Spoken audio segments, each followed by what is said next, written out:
आपने मांग संख्या 27-28 पर मुझे आज इस लोकतंत्र के पवित्र मंदिर से धरती के भगवान और धरती के मंदिर की बात करने का मुझे अवसर दिया है। मैं आपको बहुत बहुत धन्यवाद देता हूं। अध्यक्ष महोदय, सभापति महोदय, मैं आपके माध्यम से माननीय स्वास्थ्य मंत्री महोदय का ध्यान एक अत्यंत गंभीर विषय की ओर आकर्षित करना चाहता हूं, जो केवल इस देश के समस्त चिकित्सकों बल्कि विशेष रूप से राजस्थान के सभी डॉक्टरों के लिए अत्यंत आवश्यक है। माननीय सभापति महोदय, पश्चिम बंगाल में अगस्त माह में एक महिला रेजिडेंट डॉक्टर के साथ जो भयावह घटना घटी, उसने सरकार के सभी सुरक्षा संबंधी खामियों को उजागर कर दिया। ये घटना केवल एक राज्य तथा सीमित नहीं थी, बल्कि पूरे देश भर के चिकित्सा संस्थानों में डॉक्टरों की सुरक्षा को लेकर गंभीर प्रश्न खड़ा कर गई। महोदय, इस गंभीर विषय पर माननीय सर्वोच्च न्यायालय के निर्देशानुसार एक कार्यबल नेशनल टास्क फोर्स का गठन हुआ, जिसमें देश के प्रतिष्ठित चिकित्सा संस्थानों के विशेषज्ञ चिकित्सकों को शामिल किया गया। राजस्थान के गर्व की बात है, एम्स जोधपुर के निदेशक प्रोफेसर GD पुरी को इस टास्क फोर्स का हिस्सा बनाया। मैं आगे आपके माध्यम से चिकित्सा मंत्री महोदय को ध्यान दिलाना चाहता हूं, इस राष्ट्रीय कार्यबल ने राजस्थान की सरकारी अस्पतालों एवं मेडिकल कॉलेजों के लिए क्या सिफारिश प्रस्तुत की, उन सभी सिफारिशों में से अभी तक कितनी सिफारिशों को लागू किया गया, उनकी स्थिति क्या है। तीसरा, भविष्य में इन सिफारिशों को लागू करने के लिए सरकार का मन और माननीय मंत्री महोदय का मन क्या है। सभापति महोदय, मैं ये आपको जानना आवश्यक है और मेरा बताना आवश्यक है कि एम्स जोधपुर के निदेशक ने अपने संस्थान में रेजिडेंट डॉक्टरों के कल्याण और सुरक्षा के लिए क्या महत्वपूर्ण कदम उठाए हैं, जो बाकी सरकारी मेडिकल कॉलेज और अस्पताल के लिए एक अनुकरणीय उदाहरण बन सकता है। हम सभी जानते हैं कि चिकित्सक, विशेष रूप से रेजिडेंट डॉक्टर, 24 घंटे मरीजों की सेवा में लगे रहते हैं। यदि अस्पताल में उनकी सुरक्षा सुनिश्चित नहीं की जाए तो न केवल चिकित्सा समुदाय के लिए बल्कि संपूर्ण स्वास्थ्य व्यवस्था के लिए एक गंभीर संकट पैदा कर सकती है। अतः आपके माध्यम से मैं मंत्री महोदय को आग्रह करना चाहूँगा, राजस्थान में सभी सरकारी अस्पतालों में सुरक्षा उपाय की सख्ती से लागू किया जाए।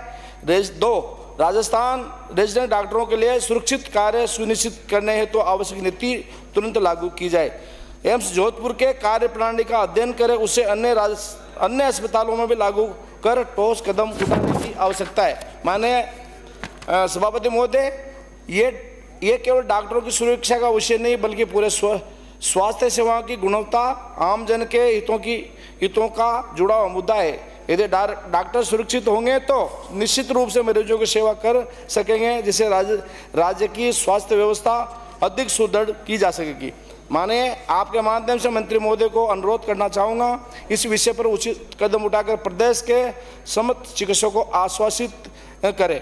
माने सभापति महोदय, इससे सम्मानित सदन के माध्यम से स्वास्थ्य मंत्री राजस्थान में अंग प्रत्यारोपण डॉक्टरों की सुरक्षा, आपातकाल सेवा में स्थिति में देश में चिकित्सा स्वास्थ्य सुविधा, ऐतिहासिक विस्तार जैसी महत्वपूर्ण विषय की ओर आकर्षित करना चाहूँगा। ये सभी विषय न केवल प्रदेश की स्वास्थ्य व्यवस्था अति आवश्यक है, बल्कि आम नागरिकों के जीवन मृत्यु के बीच की अंतर को तय करता है। माने सभापति महोदय, मैं एक घटना की ओर आपको ले जाना चाहता हूँ। 2013-18 में भारतीय जनता पार्टी के कार्यालय में माननीय हमारे गृह मंत्री जी अमित जी शाह एक मीटिंग ले रहे थे। उस समय हमारे स्वर्गीय सावरमल जी जाट जो मंत्री थे, अपनी किसानों की बात रख रहे थे। अचानक उनका कार्डियक अरेस्ट हुआ और वो घर गिर गए। डॉक्टर विश्वनाथ जी भी उस समय साथ थे। उस समय उनका CPR किया, मुंह से मुंह सांस दिया। मैं आपको कहना चाहता हूं, अगर उस समय एम्बुलेंस और कुछ इंस्ट्रूमेंट, ऑक्सीजन सिलेंडर अगर पास होता तो मैं कहता हूं आज हमारा किसान नेता 15 दिन अस्पताल में जूझने के बाद मृत्यु की ओर अग्रसर नहीं होता। मैं आपको ये गंभीर विषय है, जीवन मृत्यु से जुड़ा हुआ आज का सब्जेक्ट है। मैं आपके माध्यम से अध्यक्ष महोदय, स्वस्थ जीवन की सभी संभव तब समय पर ही चिकित्सा सुविधा उपलब्ध हो तभी जीवन बच सकता है। लेकिन कई बार ऐसा होता है, गंभीर रूप से बीमारों को अंग के प्रत्यारोपण की आवश्यकता होती है। जब तक उन्हें उपयुक्त दाता नहीं मिलता तब तक उनकी जान बचाना बहुत मुश्किल हो जाता है। राजस्थान में अंग दान और प्रत्यारोपण बढ़ावा देने के लिए राजस्थान सरकार ने ऐतिहासिक कदम उठाया है। इसी ओर मैं आपके माध्यम से बताना चाहता हूं, राजस्थान के राज्य अंग एवं उत्तक प्रत्यारोपण के माध्यम से अब तक 48 परिवारों ने मस्तिष्क मृत्यु के बाद ब्रेन डेड घोषित करने के बाद अपने परिजनों का अंग दान किया है, जिसमें 110 परिजनों का नया जीवन मिला है। सवाई मानसिंह अस्पताल SMS अस्पताल में जयपुर में अंग प्रत्यारोपण की सुविधा को बढ़ावा दिया गया है, जिसको कई गंभीर रोगियों को जीवन दान मिला है।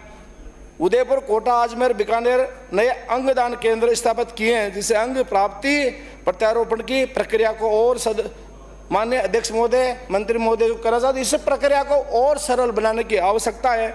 जोधपुर माथुर अस्पताल में अंग प्रत्यारोपण केंद्र आपने घोषित किया है। ये लोगों के लिए फायदे की बात है। SMS अस्पताल में लीवर ट्रांसप्लांट सेंटर स्थापित करने का प्रस्ताव रखा है, जिससे लीवर संबंधी गंभीर बीमारियों से ग्रस्त मरीजों को राहत मिलेगी। माननीय महोदय, ये सभी प्रयास निरोगी राजस्थान योजना के अंतर्गत किए जा रहे हैं, जिसके तहत राजस्थान सरकार ने 14,533 करोड़ रुपए का बजट स्वास्थ्य सुविधा के लिए आवंटित किया है। इसलिए मैं सरकार को, माननीय भजन लाल जी सरकार को और माननीय मंत्री महोदय को बहुत बहुत धन्यवाद देता हूँ। परंतु हम ये नहीं भूल सकते, अंग प्रत्यारोपण के क्षेत्र में अभी भी कई सुधार की आवश्यकता है। अंग दान के प्रति जागरूक करने की बहुत तेज किया जाए, तभी जाके ये पूरा काम हो सकता है। हर जिले में एक समर्पित अंग प्रत्यारोपण केंद्र स्थापित किया जाए और लोगों को जागरूक किया जाए। मरीजों और परिवारों को वित्तीय सहायता देने के लिए एक विशेष कोष की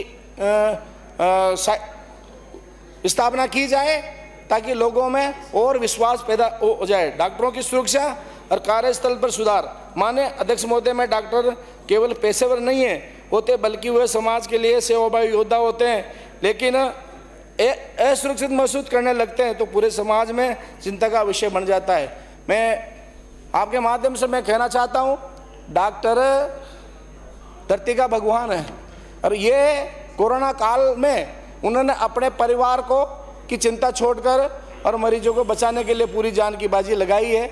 ये सही बात है कि वो उनकी प्रतिज्ञा में कहते हैं कि मेरा जीविकोपार्जन, मेरा परिवार मरीजों के बीमार होने से चलता है, लेकिन साथ में वो भगवान से, ईश्वर से ये भी प्रार्थना करते हैं, हे भगवान मुझ में इतनी ताकत देना, इतना ज्ञान देना, इतनी शक्ति देना कि मेरे पास आने वाले मरीज को मैं समय पर ठीक कर सकूं।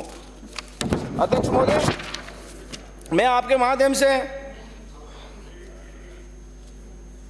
प्रधानमंत्री जी नरेंद्र मोदी जी को बहुत बहुत धन्यवाद देता हूं। भारत की स्वास्थ्य व्यवस्था में अभूतपूर्व परिवर्तन हुआ है। मेरी बहन शिखा मिल जी ने अभी बताया था कि नेहरू जी ने दिल्ली में एक एम्स खोला है। मैं आपके माध्यम से उनको बताना चाहता हूं कि आपने 70 वर्षों में 7 एम्स खोले थे। माने मोदी जी ने अभी 23 एम्स कर दिए हैं।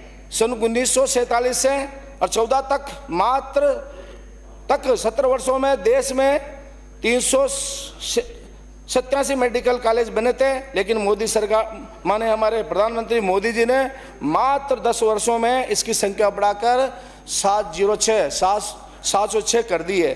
214 से पहले देश में केवल 51,000 MBBS की सीटें थे माने सभापति महोदय, लेकिन माने मोदी जी के आशीर्वाद से और उनकी मेहनत से इसकी संख्या 1,07,000 कर दी है, जो जस्ट संख्या की डबल है।